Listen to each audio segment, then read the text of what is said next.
जब भी कोई स्टूडेंट एमबीबीएस अब्रॉड के बारे में सोचता है तो उसके मन में और उनके पेरेंट्स के मन में हमेशा ये डाउट होता है कि जो भी यूनिवर्सिटी हम ढूंढ रहे हैं या जो भी यूनिवर्सिटी के बारे में हम रिसर्च कर रहे हैं, क्या वो यूनिवर्सिटी उनके बच्चे के लिए परफेक्ट है? क्या कहोगे कि it is safe for girls और not? It is very safe for girls. Actually ऐसे एक इंसिडेंट है, जस्ट टेलिंग दैट मेरे बर्थडे के दिन, लाइक मेरा फर्स्ट बर्थडे था, 18th बर्थडे था मेरा, वहाँ पे फर्स्ट बर्थडे रशिया में। तो लाइक हम रात को हम लोग जो हैं, मेरे जितने भी फ्रेंड्स वगैरह थे, जितने भी बने, सब वोल्गा रिवर गए थे घूमने के। छोटे छोटे टुकड़ों में करके की जाती हैं कि आपको एक साथ बहुत बड़ा कोई सब्जेक्ट क्लियर करने की ज़रूरत नहीं पड़ती है, और धीरे धीरे करते करते रोज़ 1-2 घंटे की पढ़ाई करते करते आपकी सारी चीज़ें क्लियर हो जाती हैं। और आपको करनी भी पड़ती है, एक प्रेशर भी रहता है। ऐसा नहीं है बच्चा छोड़ देगा तो छूटती जाएगी, आपको कंट्रोल होगा, आपको पढ़ना ही पड़ेगा। और फिर जब आप पढ़ोगे ना तो ऐसे तिंका तिंका तिंका कर करके लाइक पॉइंट फिर आपका एग्जाम भी क्लियर हो जाता है उस चीज़ से, जो आपने पूरे साल पढ़ा होता है, जो उन्होंने प्रेशर में पढ़ाया आपको। और प्रेशर में ही पढ़ाई सबसे अच्छी होती है, और वो प्रेशर देते हैं और देना भी चाहिए।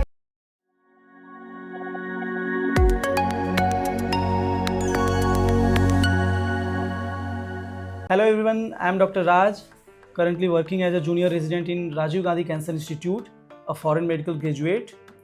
और आज हम यहाँ बैठे हैं बात करने के लिए MBBS अब्रॉड के बारे में। जब भी कोई स्टूडेंट MBBS अब्रॉड के बारे में सोचता है तो उसके मन में और उनके पेरेंट्स के मन में हमेशा ये डाउट होता है कि जो भी यूनिवर्सिटी हम ढूंढ रहे हैं या जो भी यूनिवर्सिटी के बारे में हम रिसर्च कर रहे हैं, क्या वो यूनिवर्सिटी उनके बच्चे के लिए परफेक्ट है? इसके लिए वो बहुत सारी कंसल्टेंसी से, एजेंट से, काउंसलर से या उन यूनिवर्सिटीज़ में पढ़ रहे बच्चों से बात करता है, ये पता करने के लिए कि जो भी वो यूनिवर्सिटी है वो कितनी अच्छी है, बुरी है, कौन सी चीज़ें उसमें बहुत ही बेहतर है, कौन सी नहीं है, और ये डिसाइड करने की कोशिश करता है कि वो यूनिवर्सिटी, पर्टिकुलर यूनिवर्सिटी उसके बच्चे के लिए परफेक्ट होगी या नहीं। इन सब के बीच में हमेशा से पेरेंट्स के मन में या बच्चों के मन में ये डर बना रहता है कि जब हम एक बारी यहाँ से सारा रिसर्च करने के बाद, एडमिशन प्रोसेस होने के बाद यूनिवर्सिटी में जाएंगे तो वहाँ पे कैसा होगा, क्या वो यूनिवर्सिटी उनके एक्सपेक्टेशंस के हिसाब से उतनी ही बेहतर होगी या नहीं होगी, या उससे भी बेहतर होगी। इन सब के बीच में मैं बुलाना चाहूँगा हमारी एक स्टूडेंट खुशी को, जो कि समारा स्टेट मेडिकल यूनिवर्सिटी से अभी पढ़ाई कर रही हैं। और खुशी, मैं चाहता हूँ एक आप अपना छोटा सा इंट्रोडक्शन दो। मेरा नाम खुशी है और मैं दिल्ली से हूँ, एंड अभी मैं समारा स्टेट मेडिकल यूनिवर्सिटी की 2nd ईयर की स्टूडेंट हूँ। लाइक मेरा 1 साल हो चुका है एंड मैं वेकेशंस पे इंडिया आई हुई हूँ। सो अभी मेरी फ़्लाइट है कुछ दिनों में, तो वापस समारा जाना है। 2nd ईयर फिर मेरा स्टार्ट हो जाएगा। ओके, तो खुशी, जैसा कि अभी मैंने बताया कि जब भी कोई पेरेंट अपने बच्चों को भेजना चाहता है बाहर पढ़ाई करने के लिए, MBBS अब्रॉड चाहता है वो कराना, तो उस सिनेरियो में बहुत सारे उनके जवाब, क्वेश्चंस होते हैं जिनके जवाब वो ढूंढ रहे होते हैं, और डाउट्स होते हैं, मिथ्स होते हैं, अलग अलग लोगों से अलग अलग बातें पता चलती हैं। तो मैं ये जानना चाहूँगा कि आपने जब समारा स्टेट मेडिकल यूनिवर्सिटी को अपनी फर्दर एजुकेशन के लिए चुना या आपके पेरेंट्स ने चुना, तो उस टाइम पे क्या क्या सवाल थे आपके पास, कैसे आप यूनिवर्सिटी सेलेक्ट कर रहे थे या कैसे ढूंढ रहे थे, क्या चीज़ें थी जिनको आप ध्यान में रख रहे थे अपनी यूनिवर्सिटी सिलेक्शन के दौरान? और मुझे वो पूरा प्रोसेस का आप बता सकते हो कुछ, कैसा था, क्या चल रहा था? तो देखा जाए तो लाइक मैं नहीं थी जिन्होंने मेरी यूनिवर्सिटी चुनी थी, तो इट वाज माय फादर। तो प्लान ऐसा था कि मैं जस्ट मेरी 12th के बाद सीधा मैं अब्रॉड गई थी। तो मेरे लिए ये था कि मेरे पेरेंट्स जो थे, फादर मेरे, उन्होंने सब प्लान किया हुआ था, बहुत प्लानिंग के साथ उन्होंने हर एक चीज़ डिटेलिंग पे ध्यान दिया। फिर उन्होंने ढूंढा, तो पापा मेरे पुलिस में, तो उनके ही स्टाफ में से एक थे उनके लाइक कलीग टाइप, तो उनकी बेटी वो समारा में अभी। तो पापा ने फिर उनसे बात करी थी, तो लाइक सब कुछ पापा ने प्लान किया। देन एक दिन मैं तो गई हुई थी पीजी ढूंढने, मुझे लगा कि क्या ही होगा, जाना है सीधा पढ़ाई करनी है, नीट निकलेगा। अब्रॉड मेरे माइंड में दूर दूर तक नहीं था। फिर उसके बाद मैं शाम को घर आई, पापा से बात कर रही थी, पापा पीजी लेना है। तो पापा ने बिठाया, पापा कहते बेटा पीजी तो नहीं हो पाएगा, अब्रॉड चली जा। तो इट वाज लाइक कि पहले तो थोड़ा बहुत रोना आया, फिर पेरेंट्स भी दिखाएंगे नहीं, पर उनको भी, पापा को भी, मम्मा को भी ऐसा था कि बच्ची हमारी 1 महीने भी दूर नहीं रही है, वो अब चली जाएगी सीधा अब्रॉड पढ़ने के लिए। तो उनका भी ऐसी था, बट ये एक थोड़ा हार्ड स्टेप था देखा जाए तो यही हार्ड है। उसके बाद जब आप एक बार अब्रॉड पहुंच जाते हो तो आपको पता चल जाता है कि क्या डिफरेंस है यहाँ की पढ़ाई में और वहाँ की पढ़ाई में। ऐसा नहीं कहेंगे, बाकी जितनी भी वो है ना वहाँ पे यूनिवर्सिटीज़, लाइक उनसे मैं कहूँगी कि पापा का डिसीजन था कि समारा लेना है, and I am happy with my university. मेरी सारी एक्सपेक्टेशंस फुलफिल हुई है। ओके, तो मतलब ये था कि आपके फादर ने सारी रिसर्च करी आपके लिए, और सारी रिसर्च करने के बाद उन्होंने डिसाइड किया कि Samara state medical university will be our choice of university for further education, है ना, हमारी बेटी के लिए। ठीक है, तो उस टाइम पे आपको जब प्रोसेस शुरू हो गया होगा, उसके बाद आपने सुना तो होगा, ये बातें कर रहे होंगे या फिर पूछ रहे होंगे काउंसलर से, या फिर जो भी उस टाइम पे आपसे बात कर रहा था हमारी टीम से या जो भी, तो उसमें उन्होंने क्या क्या डाउट्स रखे थे, क्या क्या क्वेश्चंस रखे थे, कि क्या चीज़ें, मतलब क्या एक्सपेक्टेशंस थी कि ये कैसा होगा, सेफ्टी रिलेटेड या फिर इन्वायरमेंट के हिसाब से या यूनिवर्सिटी में एकेडमिक्स के हिसाब से, ये सब कैसे थे, मतलब किस तरह के क्वेश्चंस थे आपके मन में उस टाइम पे? देखिए, फैमिली में से इससे पहले कोई अब्रॉड तो गया नहीं था। Okay. तो सबके माइंड में ये था कि सरवाइव कैसे करेंगे। सबसे बड़ी चीज़ थी कि बच्चा इतना दूर जा रहा है, किस पे ट्रस्ट करे, किस पे ना करे, 100 कंसल्टेंसी होती है, किसको चुने। Exactly. सबसे बड़ी बात ये थी। बिल्कुल। तो फिर अभी बताया, जैसे पापा के जान पहचान में से ही थी जिन्होंने बताया, तो वो आप ही के थ्रू गई थी, तो उन्होंने आप ही को कंसल्ट किया था। तो लाइक पापा ने भी बात करी, पापा को भी फिर आपके ऊपर ट्रस्ट आया। फिर उसके बाद पापा का ही था मेन चीज़, फिर एंड में आके मैंने भी बात करी थी 1-2 बारी, और फिर मेन आया पापा का भी कि यूनिवर्सिटी का क्या था। तो मैंने भी यही पूछा, पापा ने बोला मेरे को कि मैंने ये यूनिवर्सिटी चूज़ करी है, फिर मैंने ऑनलाइन खूब रिसर्च करी, बिकॉज भाई हमें यंग जनरेशन, हमें नहीं होता ऐसे ट्रस्ट। तो लाइक ये था, यूट्यूब छान दिया, गूगल छान दिया, क्रोम पे सब सर्च मार दिया कि कैसी यूनिवर्सिटी है। फिर एंड रिजल्ट यही था कि देखो अभी तक तो सब बढ़िया है, जाके पता चलेगा, एंड जाके वही है, फिर अच्छी लगी। ओके, तो अभी आप 1 साल रह चुके हो समारा स्टेट मेडिकल यूनिवर्सिटी में, है ना, तो 1 साल के बाद आप क्या कहना चाहोगे? 1 साल रहने के बाद रशिया में समारा स्टेट मेडिकल यूनिवर्सिटी में आप क्या कहोगे कि it is safe for girls और not? It is very safe for girls. Actually ऐसे एक इंसिडेंट है, जस्ट टेलिंग दैट, मेरे बर्थडे के दिन, लाइक मेरा फर्स्ट बर्थडे था, 18th बर्थडे था मेरा, वहाँ पे फर्स्ट बर्थडे रशिया में। तो लाइक हम रात को, हम लोग जो हैं, मेरे जितने भी फ्रेंड्स वगैरह थे, जितने भी बने, सब वोल्गा रिवर गए थे घूमने के लिए। Okay. तो इससे ये तो क्लियर हो गया, और कोई ऐसा डरा हुआ नहीं था। इंडिया के अंदर ना रात के टाइम पर जाना सेफ नहीं मानते, specially I am from Delhi, I know मेरे पेरेंट्स कभी अलाउ नहीं करेंगे मेरे को इस टाइम पर बाहर जाने के लिए। And there it's like very safe कि मैं खुद से ना, मेरे को खुद डर नहीं लगता, and it's like I can travel from one place to another, चाहे वो 100 किलोमीटर क्यों ना दूर हो, बिकॉज इस टाइम मैं कजाकिस्तान से वापस आई हूँ घर। तो फिर इट्स लाइक वहाँ तक भी मैंने अकेले ही ट्रैवल किया और कोई डर नहीं था। ये तो बहुत दूर है, समारा से कजाकिस्तान बॉर्डर बहुत दूर। तो आप सोचो, जब इतना बंदे को आ गया है कॉन्फिडेंस दैट यहाँ से लेकर वहाँ तक वो अकेला ट्रैवल कर रही है, exactly. तो यू कैन सी दैट मेरे अंदर से तो वो बिल्ड हुआ है independence, that I can travel.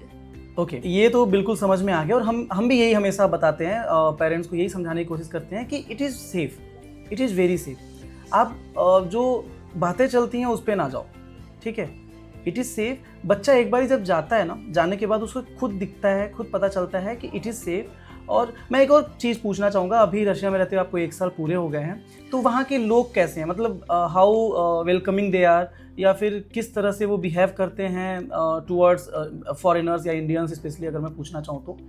बहुत प्यारे हैं रशियंस, एंड एक्चुअली लाइक मेरे जस्ट हॉस्टल के बाहर ना काफ़ी सारे पार्क्स हैं, तो रात के टाइम पे आई एम द पर्सन जो कि नाइट वॉक लेते हैं, ठीक है। Okay. तो मैं जाती हूँ ना कभी भी नाइट वॉक के लिए, तो मैं पार्क में बैठना प्रेफर करती हूँ। तो वहाँ पे लाइक छोटे छोटे रशियंस होते हैं, छोटे छोटे बच्चे होते हैं उनके, तो वो आके हाय हेलो करते हैं। लाइक फॉरेनर्स में होता है ना, क्रेज़ होता है बहुत ज़्यादा कि अरे किसी और कंट्री का, तो उस तरीके से ट्रीट करते हैं, बहुत हेल्पफुल होते हैं। अगर आप चलते हो, आपको कुछ काम है, लाइक मैंने इतनी बार होता है स्टार्टिंग में मैप्स का पता नहीं होता, गूगल मैप्स उधर वर्क नहीं करते, येंडेक्स मैप वर्क करता है, जो कि बहुत बारी बच्चों को आइडिया होता नहीं है, मेरे को भी नहीं था आइडिया।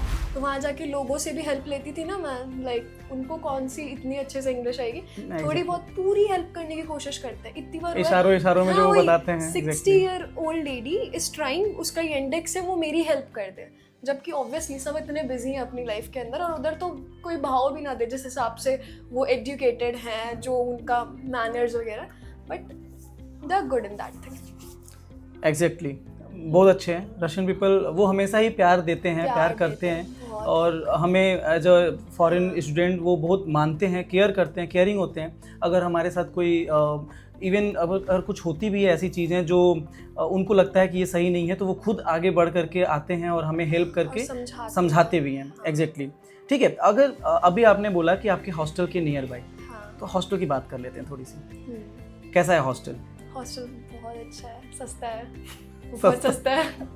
अच्छा, मतलब गवर्नमेंट हॉस्टल है वो? गवर्नमेंट हॉस्टल है, काफी आपको सस्ता एक्स्ट्रा पे नहीं करना पड़ता उसके लिए कोई। ओके, तो इंडियन हॉस्टल जो है आपके पास, उसमें कैसा इन्वायरमेंट है? क्योंकि उसमें तो सारे लोग इंडियंस हैं, उसमें कोई रशियन नहीं है, तो उसके बारे में कुछ आप बताओ। वो इंडियन हॉस्टल इज लाइक घर पूरा का पूरा।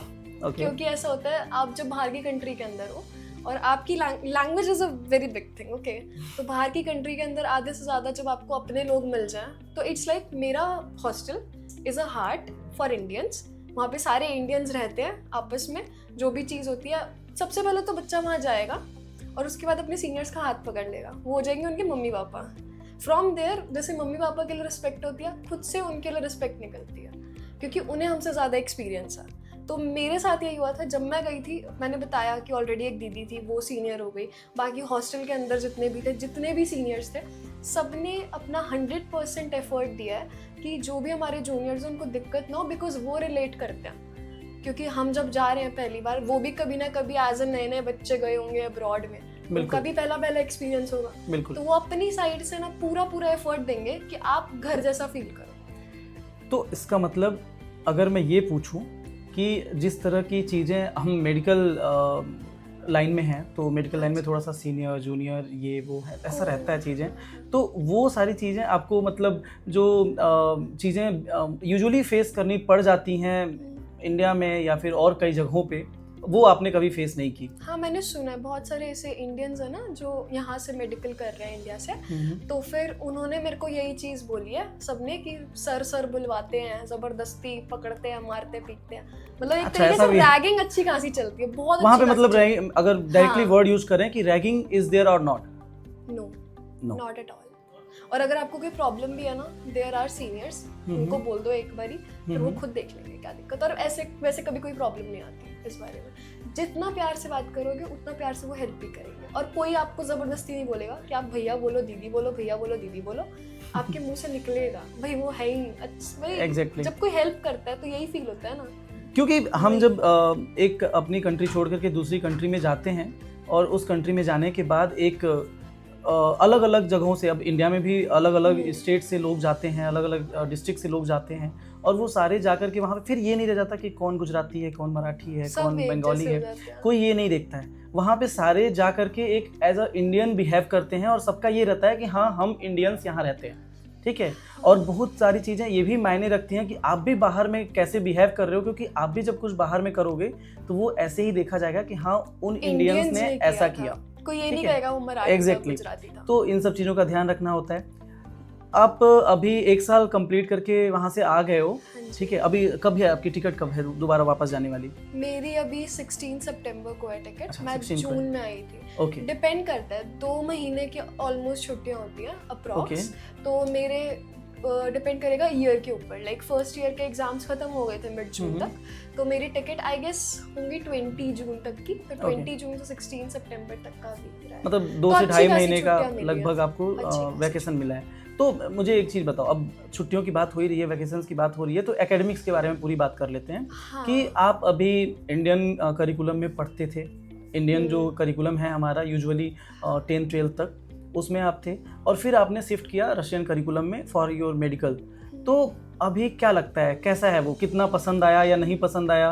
क्लासेस के बारे में थोड़ी बहुत चीज़ें बताओ, ठीक है। और बाकी जो क्लासेस लगती हैं, हॉस्टल से डिस्टेंस वगैरह क्या है, आपको जाने आने में कोई दिक्कत होती है नहीं होती है, या टीचर्स कैसे हैं, सपोर्टिव हैं नहीं सपोर्टिव हैं, इनके बारे में थोड़ी बहुत डिटेल्स आप बताओ, जैसे जो आपने फील किया हो। To be frank, entirely different curriculum.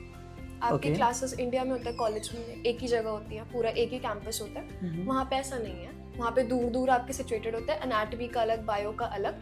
और ऑनेस्टली ये चीज़ उसको ज़्यादा बेटर बनाती है। जब एक पूरी बिल्डिंग आपकी बायो बता रही है तो कुछ तो स्पेशल होगा ना। Instead of a room, a building is better any day. Okay, एक तो ये हो जाता है, बड़े कैंपस हैं, बड़े कैंपस हैं, पर्टिकुलर सब्जेक्ट के लिए, पर्टिकुलर सब्जेक्ट के लिए बड़े कैंपस है, ट्रैवल करना पड़ता है। Exactly, travel is a thing कि हाँ ट्रैवल करना होता है, और ट्रैवलिंग कॉस्ट भी इतनी नहीं है, 19-20 रूबल की एक टिकट आती है बस की, सेम टू INR 19-20 रूबल, हाँ 19-20 लगभग बराबर। रुपए में मतलब आप ट्रैवल कर रहे हो। एंड सबसे बड़ी बात है, इंडिया में क्या होता है, पूरा साल बच्चा नॉर्मल चल रहा है, लास्ट टाइम में आएगा पागल हो जाएगा पढ़ते हुए, एग्जाम टाइम आज पे सब पढ़ दूंगा। एग्जैक्टली, और वहाँ पे ऐसा होता है कि ना फ्री नहीं रहोगे आप, कभी आपका कोई एग्जाम चल रहा है, कोई आपका क्रेडिट चल रहा है, कुछ आपको करना है, कुछ करना है, कभी फ्री नहीं रहते, कुछ ना कुछ चलता ही रहेगा, ऑन गोइंग रहेगा। आज मेरे को इसका क्रेडिट लेना है, उसका क्रेडिट लेना है, लेकिन ऐसा भी नहीं है पागल बना देंगे कर करके। एफिशिएंट आपको छुट्टियां भी मिलेगी, एडिकेट लाइक आपको इतनी छुट्टियां मिलेंगी जिससे आप रिकवर भी कर सको कि आपने क्या किया है पूरे टाइम में, आप उसको रिवाइज भी कर सकते हो। इट्स लाइक प्रॉपरली डिवाइडेड है, अगर आप फॉलो करो तो क्या कुछ नहीं कर सकता बंदा। इसका मतलब ऐसा बोल सकते हैं कि जो एकेडमिक्स है वो वेल ऑर्गेनाइज्ड है, वेल ऑर्गेनाइज्ड, और पूरी तरह से आपको सफिशिएंट टाइम देता है कि आप चीज़ों के लिए पढ़ाई करो, उसके बाद आपके पास पर्सनल थिंग्स के लिए भी पूरा टाइम बचे, और चीज़ें इतने छोटे छोटे टुकड़ों में करके की जाती हैं कि आपको एक साथ बहुत बड़ा कोई सब्जेक्ट क्लियर करने की ज़रूरत नहीं पड़ती है, और धीरे धीरे करते करते रोज़ 1-2 घंटे की पढ़ाई करते करते आपकी सारी चीज़ें क्लियर हो जाती हैं। और आपको करनी भी पड़ती है, एक प्रेशर भी रहता है, ऐसा नहीं है बच्चा छोड़ देगा तो छूटती जाएगी, आपका कंट्रोल होगा, आपको पढ़ना ही पड़ेगा। और फिर जब आप पढ़ोगे ना तो ऐसे तिंका कर करके लाइक पॉइंट, फिर आपका एग्जाम भी क्लियर हो जाता है उस चीज़ से, जो आपने पूरे साल पढ़ा होता है, जो उन्होंने प्रेशर में पढ़ाया आपको। और प्रेशर में ही पढ़ाई सबसे अच्छी होती है, और वो प्रेशर देते हैं और देना भी चाहिए। तो इसका मतलब अगर कोई ये बोलता है कि रशिया में आप जाते हो या किसी भी अदर कंट्री में जाते हो, वहाँ पे पढ़ाई नहीं होती, लोग टीचर्स ध्यान नहीं देते, या लैंग्वेज बैरियर आ रहा है, लैंग्वेज इशू आ रहा है, या टीचर्स ऐसे इंडियंस को इस नज़र से देखते हैं कि वो बहुत कुछ सिखाना नहीं चाहते, तो ये सारी बातें हम बोल सकते हैं कि एक मिथ है, ऐसा कुछ है नहीं। ऐसा कुछ नहीं है, मेरी टीचर मेरे पीछे पड़ी हुई थी पढ़ने के लिए। कौन सी सब्जेक्ट की टीचर थी वो? बायो की टीचर थी मेरी। फर्स्ट ईयर के लिए इंपॉर्टेंट सब्जेक्ट है वहाँ पे बायो, फर्स्ट ईयर एनाटॉमी के साथ सब्जेक्ट है, एग्जैक्टली, एनाटॉमी के साथ। तो मेरी टीचर बायो वाली मेरे पीछे पड़ी हुई थी, मैं क्लास नहीं आती थी अगले दिन, क्यों नहीं आए, कहाँ है होमवर्क, दिखाओ, कंट्रोल ले लूँ इसका मैं तुम्हारा। ओके ठीक है, मतलब एकेडमिक्स भी बढ़िया था, ठीक है। एक चीज़ बताओ, अभी हम इंडिया को छोड़ के वहाँ गए हैं, 6 साल रहना है, तो त्योहार मिस तो करते होगे आप, है ना? नहीं करते, क्यों? देखो मिस करती हूँ सिर्फ फैमिली टाइम। अच्छा। वहाँ पे ऑलरेडी ऐसा होता है, मैंने ऑनेस्टली दिल्ली में इतने नई फेस्टिवल्स बनाए हैं जितने मैंने वहाँ बना लिए। ओके। मराठियों के इतने सारे होते हैं कि छत्रपति शिवाजी की पूजा होती है, और ऐसे एक्सेट्रा बहुत सारे हैं। गुजरातियों के होते हैं, मैंने कभी वो नहीं खेला था, डांडिया वहाँ खेला है मैंने डांडिया। एंड लाइक मेरी फर्स्ट गरबा नाइट समारा में हुई है, इंडिया में भी नहीं, समारा के अंदर हुई है। हर एक फेस्टिवल बनाते हैं वो, हर एक फेस्टिवल। एंड इट्स लाइक अगर आपका छोटे से छोटा फेस्टिवल है ना, आपको करना है सेलिब्रेट, कि पूरा हॉस्टल मिलके करे, आप जाके बोल दोगे वो एक्चुअल में हो जाएगा सेलिब्रेट। लोग अपने ना रूम के अंदर वो हवन कीर्तन रखते हैं हमारे हॉस्टल के अंदर, कि लाइक आज हमारे यहाँ पे ये पूजा है, तो लाइक अलग से तो ये चीजें जो अभी आप बोल रहे हो कि हवन करना रूम में, हाँ मैंने भी देखा है, बहुत सारे बच्चे हैं, उनके फोटोज वगैरह स्नैप वगैरह भेजते रहते हैं मुझे, तो वो मैंने देखा है कि वो लिटरली कितना फॉलो कर रहे हैं इन सब चीज़ों को। और अगर आप इंडिया में भी हो, जैसे हम लोग नॉर्थ इंडिया से हैं, कुछ लोग महाराष्ट्र से हैं, गुजरात से हैं, तो ज़्यादातर हम फोकस हमारे जब फैमिली टाइम के साथ हम इंडिया में रहते हैं तो हम फोकस करते हैं कि हमारे जो पर्टिकुलर रीजनल त्यौहार हैं उस पर ज़्यादा फोकस करते हैं, बाकी मनाते तो सब कुछ है। वहाँ पे हर चीज़ को इक्वल दिया जाता है ना, इक्वली ट्रीट किया जाता है, बिकॉज वही हो गया ना, सारे मिलके रह रहे हैं उधर। एग्जैक्टली, सबका त्यौहार ऐसे बनाते हैं जैसे सबका ही है, और सब जाते भी हैं। तो मतलब ये भी कह सकते हैं कि आपने जब आप यहाँ से वहाँ गए, आपने हॉस्टल में रहना शुरू किया, तो आपने इंडियन जो सभ्यताएं हैं, इंडियन कल्चर्स जो हैं अलग अलग डिफरेंट, जो आप नहीं जानते, आपने ज़्यादा एक्सप्लोर किया। इतना मैंने इंडिया में नहीं किया था, और मैं एक्सपेक्ट नहीं कर सकती अपने आप से, क्योंकि मैं यहाँ रहती हूँ, फैमिली के साथ जाते हैं, देन पता होता है हाँ ये फेस्टिवल है आज, लेकिन वहाँ मैं उन लोगों के साथ रह रही हूँ, तो वो मेरे को करवाएंगे एक्सप्लोर। मेरी फ्रेंड है मराठी, तो उसका फेस्टिवल होगा मेरे को बताएगी, मैं उसके फेस्टिवल में जाती हूँ, मेरा फेस्टिवल होता है वो मेरे फेस्टिवल्स में आती है। तो हमारी यूनिवर्सिटी है ना, उनका खुद का ऑनलाइन वेबसाइट है जहाँ पे हमारे को सारे जो यूनिवर्सिटी के लेक्चर्स होते हैं वो मिल जाते हैं, Okay. नोट्स होते हैं वो मिल जाते हैं, टीचर्स अपना डालते रहते हैं वहाँ पे जो भी क्लासेस होती है, और आने वाली क्लासेस के लिए भी आपको पीडीएफ प्रोवाइडेड होती है ताकि Okay. आप पढ़ के जाओ, प्रिपेयर जाओ, पहले की भी आपको प्रोवाइडेड होती है। तो ये आपके ऑनलाइन आपको सब कुछ मिल जाएगा, बुक्स भी मिल जाएगी। अगर आप आईपैड वगैरह में करते हो तो ऑनलाइन बेटर है, लेकिन अगर आपको बुक चाहिए प्रॉपर लाइक हैंड वाले हो तो फिर लाइब्रेरी आपके साइड में ही है हॉस्टल के, जाके बुक ले लो, अपना लाइब्रेरी कार्ड बनवाओ, बुक आ जाएगी, वापस कर देना, कोई दिक्कत नहीं है। एंड इसके अलावा ये तो हुआ कि यूनिवर्सिटी क्या कराती है, कंसल्टेंसी भी मेक श्योर करती है कि हमें कोई प्रॉब्लम ना हो। तो लाइक हर साल क्या होता है कि टीचर्स आते हैं हमारे को पढ़ाने के लिए, तो उनसे अगर डाउट क्लियर करना होता है तो वो डाउट क्लियर कर देते हैं, और जो भी जिस भी सब्जेक्ट के टीचर होते हैं वो सब्जेक्ट पूरा पढ़ा कर जाते हैं। और वो एक तरीके से एफएमजी रिलेटेड जितने भी क्वेश्चंस होते हैं ना, तो लाइक कभी भी उनसे पूछ लो, वो हेल्प करेंगे आपकी उससे रिलेटेड। ओके। अगर दूसरे एग्जाम्स के बारे में, जैसे बहुत मैं सुनता हूँ कि बच्चे यूएसएमएलई के बारे में या प्लैब के बारे में, एमसी के बारे में, तो उससे रिलेटेड कोई गाइडेंस आपको मिलती है? हाँ, अगर आप पूछोगे उनसे तो फिर एक तरीके से बुक्स प्रोवाइडेड होते हैं, मॉड्यूल्स प्रोवाइड करती है कंसल्टेंसी। तो आप अगर आप ढंग से वो पढ़ लोगे तो आपको क्लियर हो जाएगा, और बाकी ये डाउट्स भी आपके लिए जाते हैं। ओके, मतलब इन सब चीज़ों के बारे में पूरा ध्यान रखा जाता है। और एक तरीके से ये है कि आपको अगर ज़्यादा आइडिया नहीं है कि आप किस चीज़ के थ्रू मतलब क्या करने जा रहे हो, तो एक तरीके से आपको वहाँ पर भी कंसल्टेंसी आपको बताएगी कि क्या सही है क्या गलत है। मीन्स ऐसा बोल सकते हैं कि सिर्फ हाथ नहीं छोड़ेगी, वहाँ जाके एग्जैक्टली करेगी, हाथ नहीं छोड़ती, आपके साथ हैं वहाँ पे भी। आपको अगर कभी कोई डाउट आ रहा है किसी चीज़ में, और जो भी चीज़ें हैं इस तरह की एकेडमिक से रिलेटेड, तो उसमें भी आपका पूरा साथ देते हैं। हाँ जी। चलो, बहुत अच्छा लगा आपसे बात करके, खुशी। और मैं एक चीज़ पूछना चाहूँगा कि अभी आप already Samara state medical university में रह चुके हो, ठीक है? 1 साल अपना फर्स्ट ईयर पूरा कंप्लीट किया है, अच्छे से कंप्लीट किया है, सारी क्लासेस की है, एग्ज़ाम्स में पास किया है। अभी अगर कोई आपसे पूछे कि क्या उसे समारा स्टेट मेडिकल यूनिवर्सिटी जाना चाहिए, या बहुत सारे बच्चे हैं जो कंफ्यूज रहते हैं यूनिवर्सिटी सिलेक्शन को लेकर के, चाहे वो समारा हो चाहे और भी कई सारी अच्छी यूनिवर्सिटीज़ हैं उनको लेकर के, तो आप क्या कहना चाहोगे उन बच्चों को? भाई from my side I will say definitely yes, go on. अगर आपके माइंड में हल्की सी भी कंफ्यूजन है कि ये समारा कैसी होगी, जाके कोई कुछ तो स्कैम तो नहीं हो जाएगा, भाई ऑनेस्टली समारा मैं गई हूँ और मैं बिल्कुल ऐसी थी, मैं किसी को नहीं जानती थी, एक बंदे को भी मैं नहीं जानती थी। जब मेरा सेमिनार था, सेमिनार में पहली दोस्त बनी, अब तक वो दोस्त है मेरी, और वहाँ जाने के बाद कोई ऐसा फील नहीं हुआ, कुछ नहीं हुआ। समारा बहुत प्यारी सिटी है, यूनिवर्सिटी बहुत प्यारी है, पढ़ाई में पूरी हेल्प करते हैं, और दूसरा आपके फ्यूचर के बारे में भी वो सोचते हैं। ऐसा नहीं है जाके बस छोड़ दिया, आपके एंड तक हेल्प करेंगे। और मेरे साइड से समारा जाओ, Samara is a good choice. Thank you so much खुशी।